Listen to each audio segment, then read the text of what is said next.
Hi everybody, welcome back to Angie's Answers. I am working on a project today that I thought would be really great to share with you. It is an antique quilt, so you can kind of see it here on my frame. This poor quilt, it was in tatters and it just needed some love. So I talked with the customer and I told her, it's pretty much beyond repair. There's lots of places that have completely missing fabric. Their blocks are just like pulled right apart. And she had asked if there was just any way to save it. So this is an heirloom. I don't honestly remember if she said it was her grandma or her great grandma that had made it, and she just wanted it saved if possible. So we had talked about some different options. She did get a separate backing fabric, so you can kind of see it down here. There's a cute little teal polka dot backing fabric. I am adding a new batting to it, so I'm using 100% cotton batting. And then I had thought about what is a way that we could save this without, like a sticky interfacing or something like that. So I'm not sure if you guys have ever seen this. I'm sure you have. Sorry, silly question. It's just a tool. So it's just a thin layer of tulle. It's a white, kind of almost clear see-through.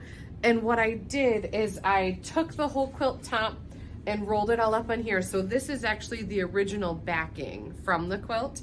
And then this is, the top of the quilt, of course. So I took and I rolled the quilt top on here, rolled the backing fabric, put my new batting in, and then laid this tulle over the top. So she was able to find, I believe this is 108 inches wide. It might even, I don't think it's 98 inches wide. Sorry, I should have measured that. It's a nice wide tool, so this doesn't have to be pieced at all. And she got a lot of yardage of it. So I'm laying this right over the top of the quilt, and then I'm gonna stitch a real tight meander on this quilt to hopefully help secure all of those layers again, secure all that loose threads and everything. And then we are going to still put a new binding on this. And then that way, hopefully it will last. It is a little bit rough on this top side now, but it's gonna at least hold everything together. So let me bring you guys in just a little closer so you can. So here's what we've got. This is that tulle piece. I'm just laying it right over the top, and I'm just doing a small meander here to help secure this together. But you can see like all these fibers, these are all loose. Some of the blocks are just completely missing altogether. So I'm just gonna meander this down and hold this down and hope that it works out. So I am doing it free motion, so I'm gonna turn my machine on, and I'm just doing a small meander through the whole thing. One of the most important things I have on is my glide foot from Handy Quilter. So this glide foot is helping just go over all of that without pushing it or twisting it around. And then I will attach the binding to this edge. So I did still use my channel lock. And first I attached the top edge of the quilt to the batting in the backing. And then I used this piece of tulle, laid it down, make sure to give myself some extra be on the side here, on the side of the quilt. And then I just stitched right down next to the edge. So I stitched the quilt top down first, then I added this layer of the tulle, and now I'm gonna work my way across. So I'll work on this quilt. I'll keep you updated, do another video when I've got it off the frame so you can kind of see how all of that's working out. But I just thought that this would be, I'm sure a lot of you have some older quilt tops, maybe that are in, your hope chest, or if you go to an antique store, this might be a good way for you to save those tops instead of just turning them, maybe into rags if you did want to do something like this. So I will come back a little bit later once I've got the quilt all quilted, and we'll go from there. Okay, thanks.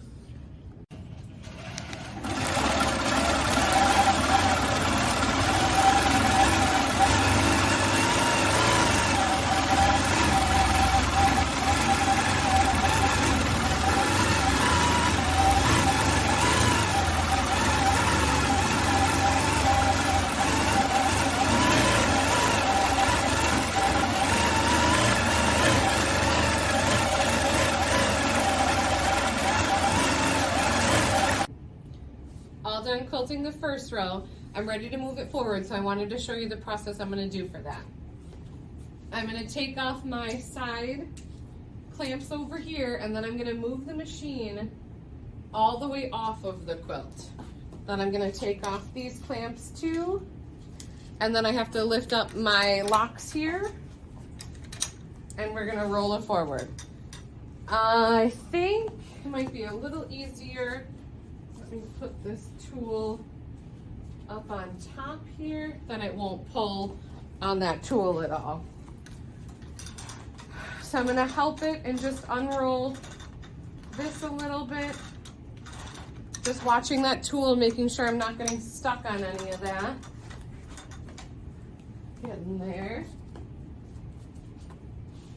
Good. This is where I stitched, so I'm going to put that just a little closer to that bar.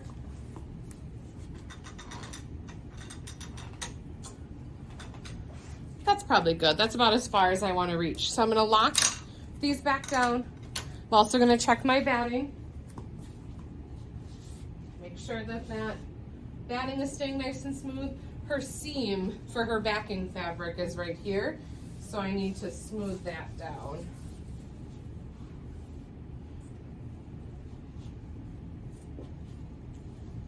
There we go. Okay, so now my plan, what I'm going to do, I'm going to push this tool up and out of the way for right now, and I'm going to re-secure just the quilt to the batting. Then I'll bring the tool back down, get it all straightened out, and then re-secure that tool.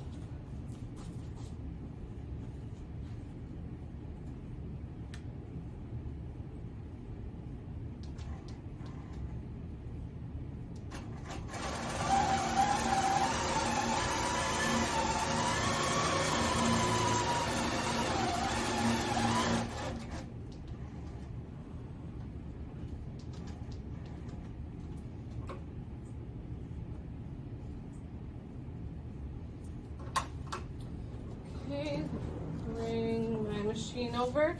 So I'm going to start right up here where I stopped my basting last time.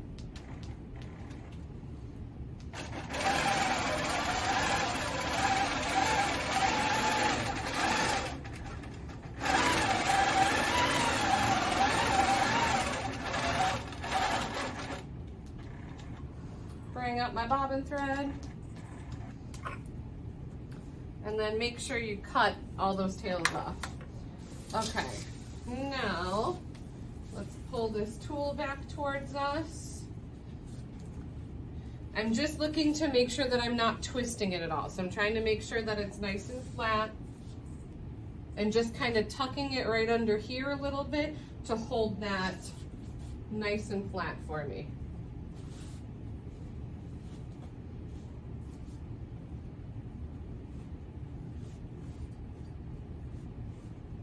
Okay, that looks great.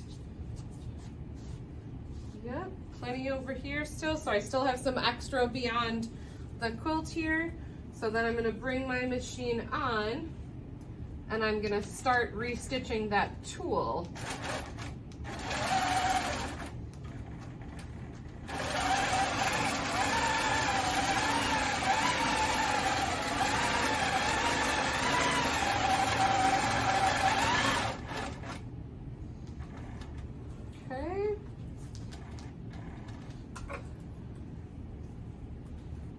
My tails. Now everything is secure, so I can put my clamps on.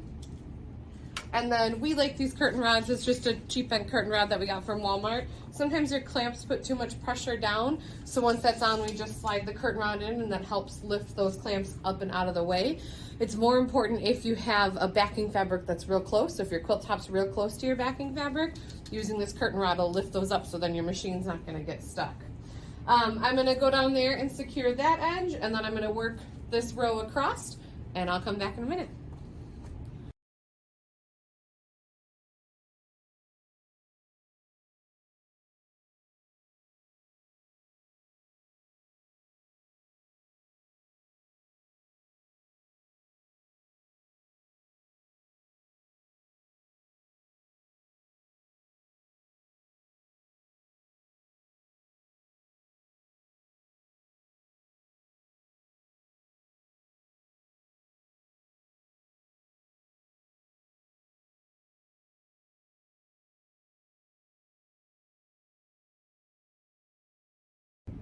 Made it to the bottom. I need to remove my zipper here. So I'm going to unzip that zipper all the way across, and then I'm going to take out all of the straight pins that I've got attached to the quilt top, because I need to be able to stitch right where that zipper is.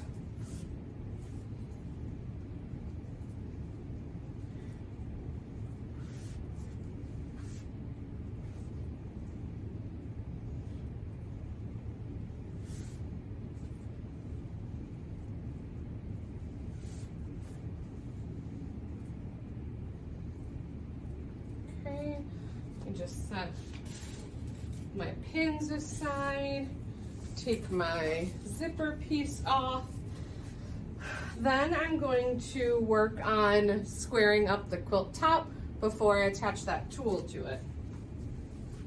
So I am going to turn on the gears for my Pro Stitcher. I like to use those. I don't know if I'll be able to use a channel lock because it's not even close to being straight, but I'm gonna at least use that gears to help me stay in as straight of a line as possible. So I'm gonna turn the gears on for the Pro Stitcher, and I'm gonna check my bottom edge, do a dry run before I stitch across it.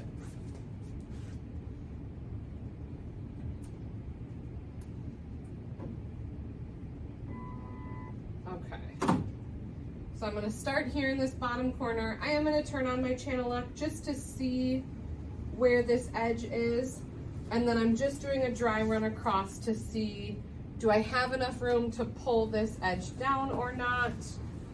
Then it's not quite straight. So I'm gonna take that channel lock back off, but I do always want to do, whenever I'm getting to the end of a quilt, I always wanna stitch the bottom edge of the quilt first, because then I get that in a nice straight line, and then I stitch my side edges to where I secured that bottom edge.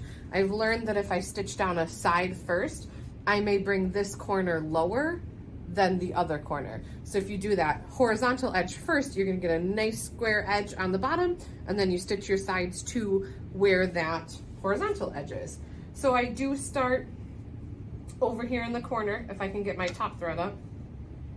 I'm gonna start here in the corner, and I'm just making sure that I'm not flaring that corner either.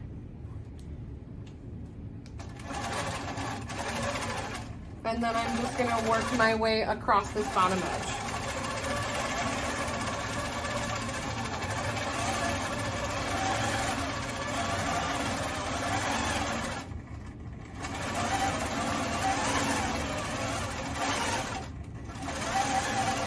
I find it helpful to have both hands on the quilt, and then I'm pushing the machine forward with my forearm here, so that way I can adjust the fabric a little better.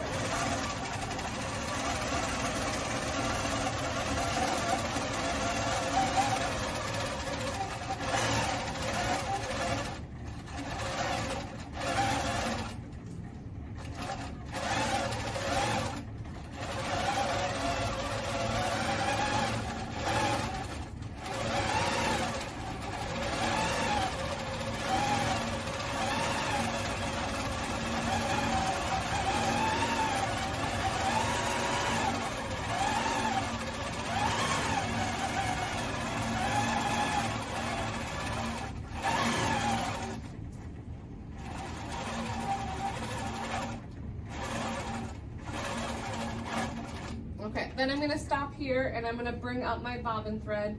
I find it difficult to stitch away from me, so it's always easier if I can stitch down towards me. So I'm just gonna push that tool out of my way.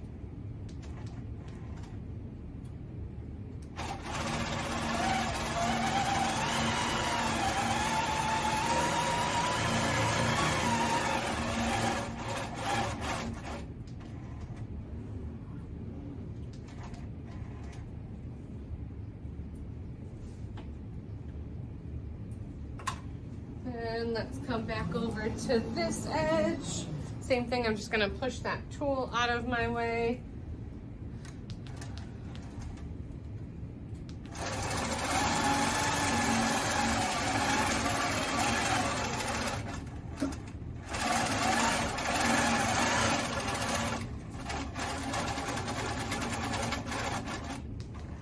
Okay, I do have to say I am pleasantly surprised with how this is staying relatively square. Okay, now let's pull this tool back. You know what, I may actually, we've got these nice pull cradles here. I'm gonna lift up on my roller bar here so I can pull this tool right below that top fabric roller bar now. I couldn't do this before because the quilt top was rolled up on there, but now I can pull this tool below this bar, and I think that'll help me keep it a little more flat at this bottom edge. Just a little bit of pressure on there. Just working on it, smoothing it out. That looks pretty good. Okay, let's stitch our tool down. So I'm gonna start here.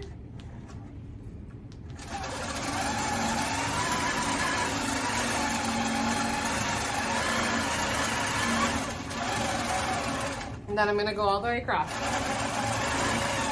And I am gonna try to pull it down as I'm working it.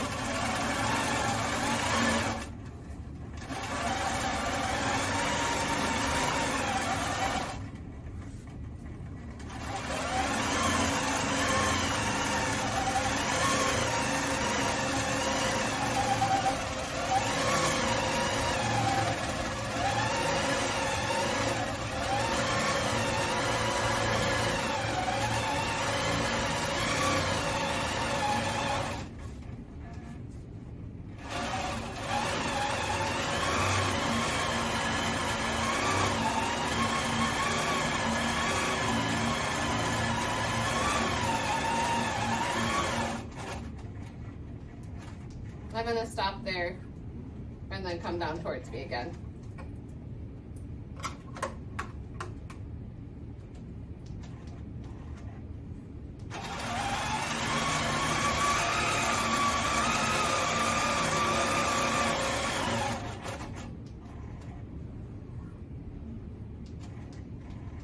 Okay, trim off some threads. Everything looks nice and secure, so I can put my side clamps back on over here, slide that curtain rod in, put my side clamps on over here.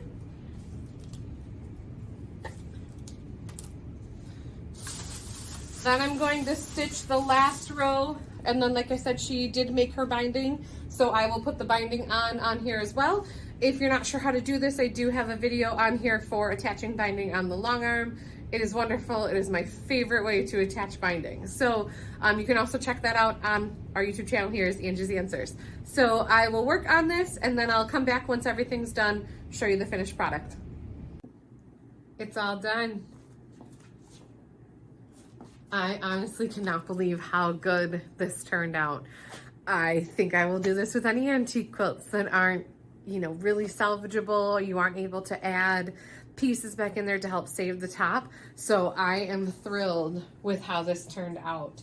I really think this will make it so they can use it for many years to come still. So I did put the binding on this front side, so it is all ready just to turn around and finish it to the back side. It is just a little thicker along this edge because there's the original quilt top, the original batting, the original backing, a new batting, a new backing, and the binding. So there's a lot of layers around that edge.